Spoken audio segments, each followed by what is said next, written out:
Olá, meus queridos estudantes, bom dia, boa tarde, boa noite. Nós vamos continuar nesta aula aos estudos de termoquímica. De fato, esta é a última aula dos aspectos teóricos de termoquímica, em que a gente vai abordar a energia de ligação.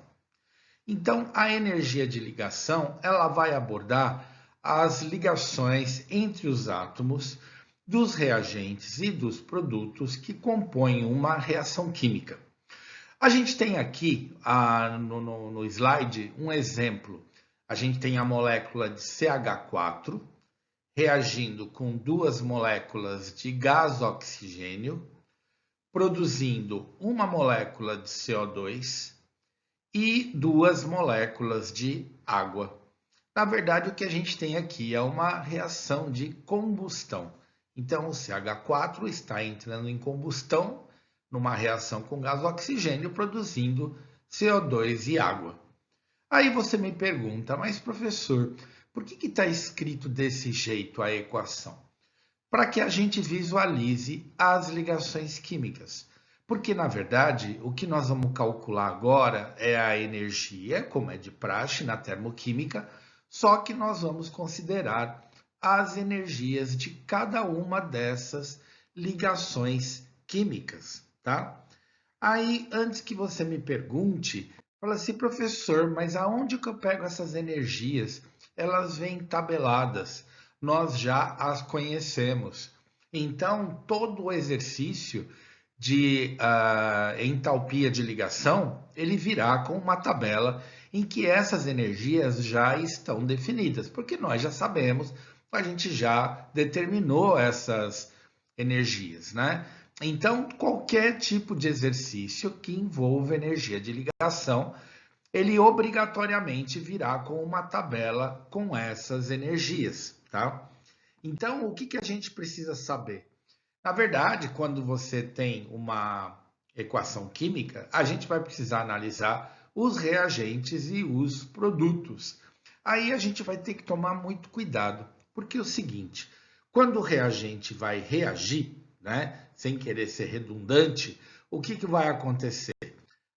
Vai haver um fornecimento de energia para esse reagente para que a ligação entre os átomos do reagente se quebre, né? Então as ligações vão se quebrar e ela vai se dividir entre os átomos que compõem esse reagente. Então, qualquer molécula de reagente, né, numa reação química, ela vai precisar absorver energia para que a energia, para que a ligação seja quebrada, tá? Então, vai haver uma separação dos átomos posteriormente. Para quê? Para formar o produto, obviamente, né? Então, numa primeira etapa, fornece-se essa energia para o reagente, né? Essa energia ela vai quebrar as ligações dos átomos que compõem esse reagente.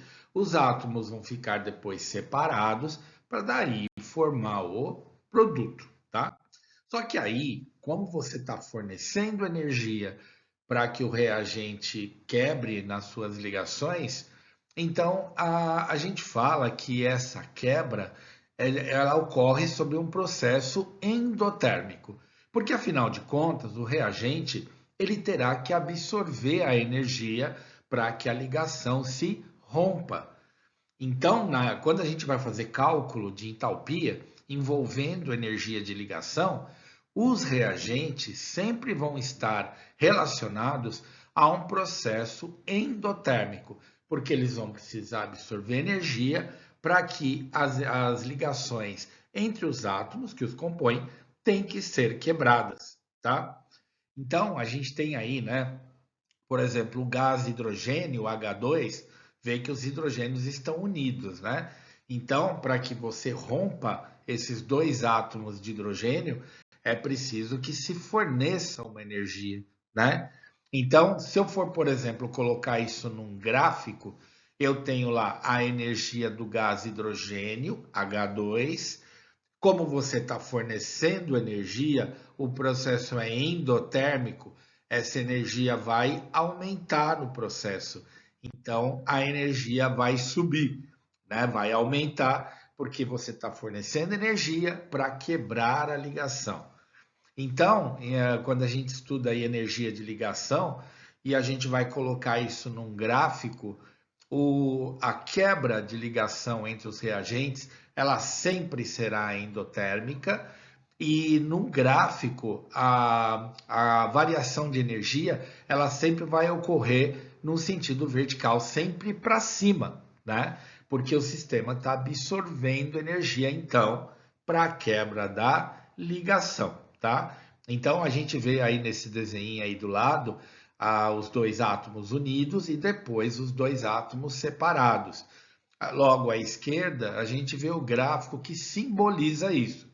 Então, a molécula de H2, dos dois hidrogênios unidos, absorve energia, a energia aumenta, então, no gráfico, e vai formar depois dois átomos de hidrogênio separados, só que com uma quantidade energética maior, porque foi a energia absorvida para a quebra da ligação, tá? Então, nesse caso, a gente já conhece essa energia, então a energia necessária para quebrar a ligação entre dois átomos de hidrogênio na molécula de H2 é de 436 kJ por cada mol de ligação, tá? Então, eu posso representar numa equação aí embaixo, né? Dessa maneira, H2 gasoso, né? Que é a molécula de gás hidrogênio, produzindo dois átomos de hidrogênio, tá? E vê que a variação de entalpia ela é positiva, porque para a quebra de ligação a gente teve que fornecer energia, né? Então o sistema está absorvendo, portanto a energia é positiva, tá? Então a gente fala, né, que essa energia foi absorvida 436 kJ por mol de ligação. Como eu estava dizendo para vocês antes, né, essas energias são tabeladas aí de acordo com as ligações químicas.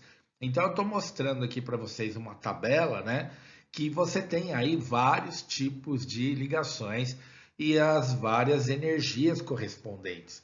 Então, no caso de quebra de reagente, todas essas energias serão positivas, né?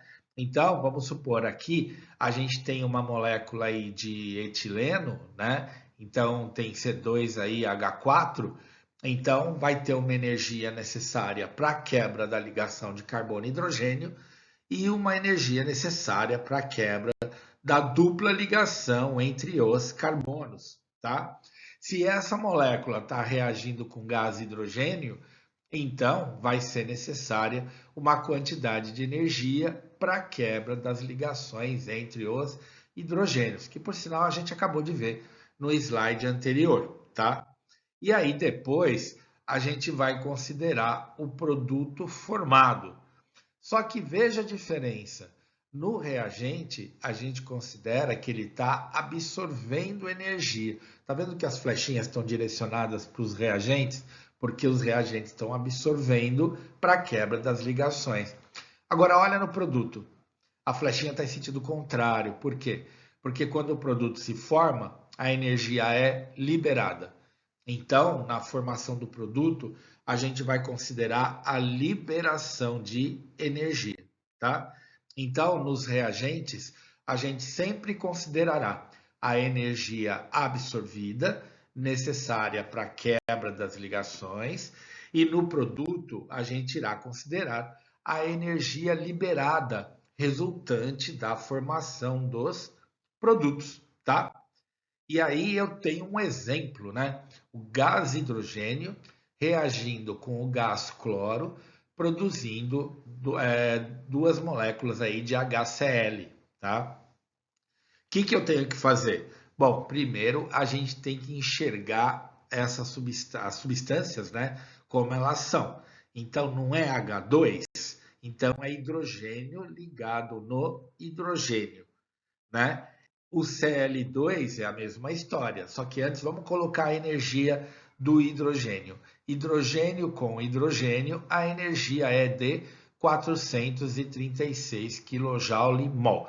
Perceba que ela é positiva, porque o reagente sempre absorve essa energia, tá?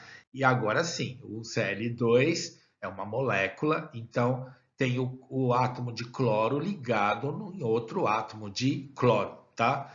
E aí eu olho na tabela e eu coloco o valor da energia positiva, 242 kJ por mol, tá? Então, nos reagentes, a energia que é resultante das ligações sempre será positiva, tá?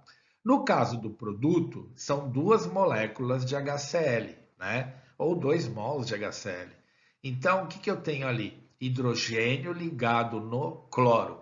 Então, eu multiplico por 2, né? Que ali são 2 mols de HCl. Bom, e aí o que eu faço? Eu vou ver a energia do hidrogênio com o cloro. Só que quando a molécula se forma, a energia é positiva, né? Perdão, quando a molécula se quebra, aliás, no reagente, a energia é positiva. Agora, aqui no produto que a molécula está se formando, a energia é negativa. Porque quando o ácido clorídrico se forma, ele libera energia. Por isso que a gente coloca menos 431. Aí pergunta de aluno, professor, quer dizer então que no reagente é sempre a energia positiva e no produto sempre a energia negativa? Exatamente. É fácil assim, tá? A única coisa que eu tenho que tomar cuidado é multiplicar depois pelos coeficientes aí do balanceamento da equação. No caso HCl ali são 2, né? 2 mols. Então a energia é menos 431, porque é produto, e aí eu vou multiplicar por 2, tá? Você fala, tá, e daí? O que a gente faz, né? A gente tem que lembrar sempre que a energia do reagente é endotérmica, positiva, e a energia de produto é sempre exotérmica, negativa, tá? Então é sempre assim. Uma coisa que muitos estudantes me perguntam, né? Professor, quer dizer então que a entalpia de formação, o cálculo que a gente viu nas aulas anteriores, é diferente do cálculo da lei de Hess, que é diferente do cálculo da energia de ligação? Exatamente. Cada caso é um caso, tá? Então muda-se a forma de calcular, né? Então lembra que a gente calculava lá na entalpia de formação, quando a gente atribuía as energias, a gente calculava o ΔH, era a entalpia final menos a entalpia inicial, né? Depois a gente viu a lei de Hess, em que você soma as equações intermediárias, né, ou subsequentes, e aí a ΔH é a soma dessas variações de entalpia, que a gente ia ajeitando lá conforme a equação geral. E nesse caso aqui, né, é uma forma diferente das anteriores. Então, a gente sempre atribui a energia positiva para os reagentes e sempre atribui a energia negativa para os produtos. São formas diferentes de cálculo, tá?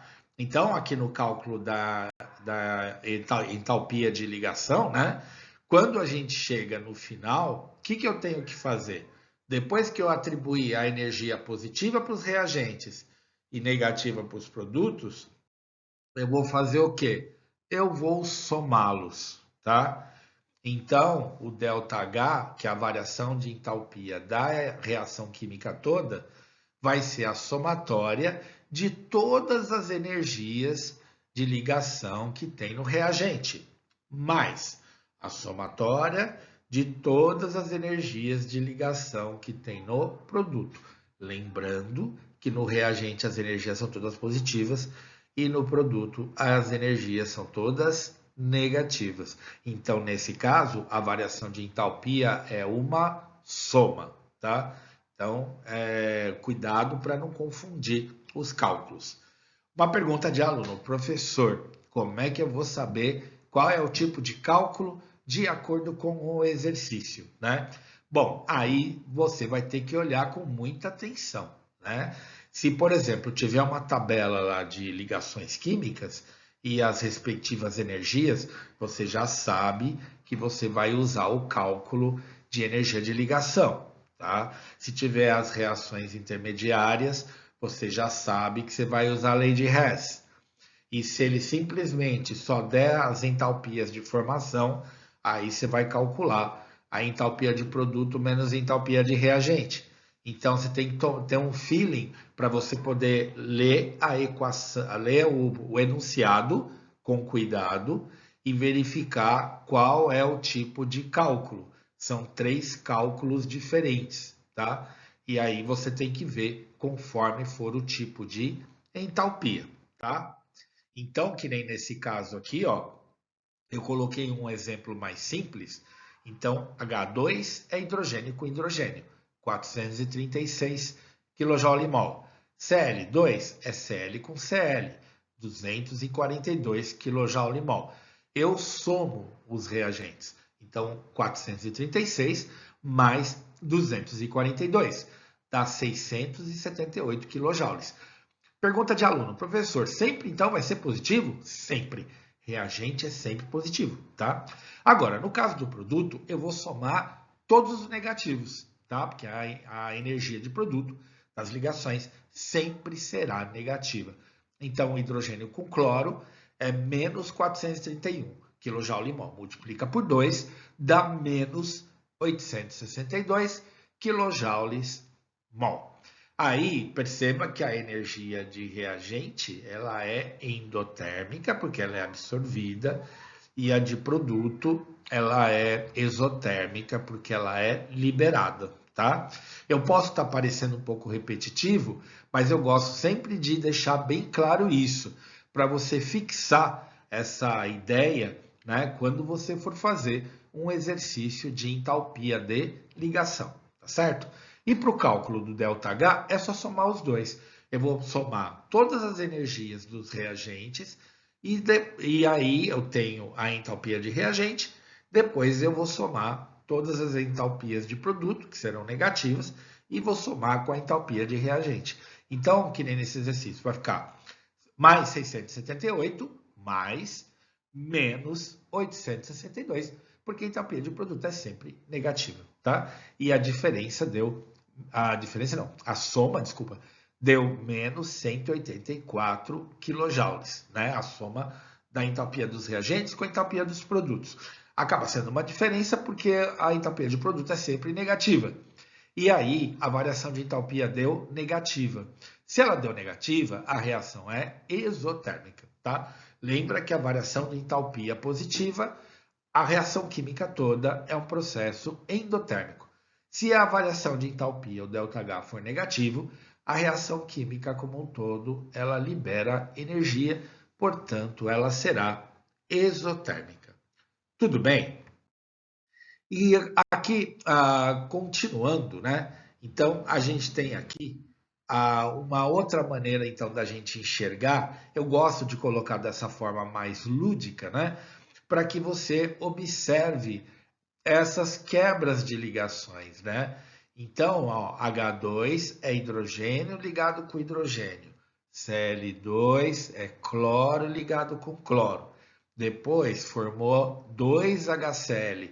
Então você tem uma molécula lá de hidrogênio com Cl e outra molécula de hidrogênio com Cl. No caso da energia de ligação, você tem que ter essa percepção de você olhar para a equação química e você vislumbrar essas ligações, tá? Então a gente tem que enxergar, na verdade, esse tipo de desenho, né? Para que eu possa atribuir, então, as energias de ligação. E lembrar que no caso do reagente, a energia é absorvida para quebrar as ligações, né? E no caso do produto, quando o produto se forma, as energias serão liberadas, tá? Então, né, esse processo que a gente calculou, né? A gente calculou lá para reagente positivo, que é a energia absorvida, e para produto, que a energia é liberada, porque o produto é formado, tá? Novamente, eu estou sendo meio repetitivo, mas para que vocês aí absorvam bem essa ideia, tá?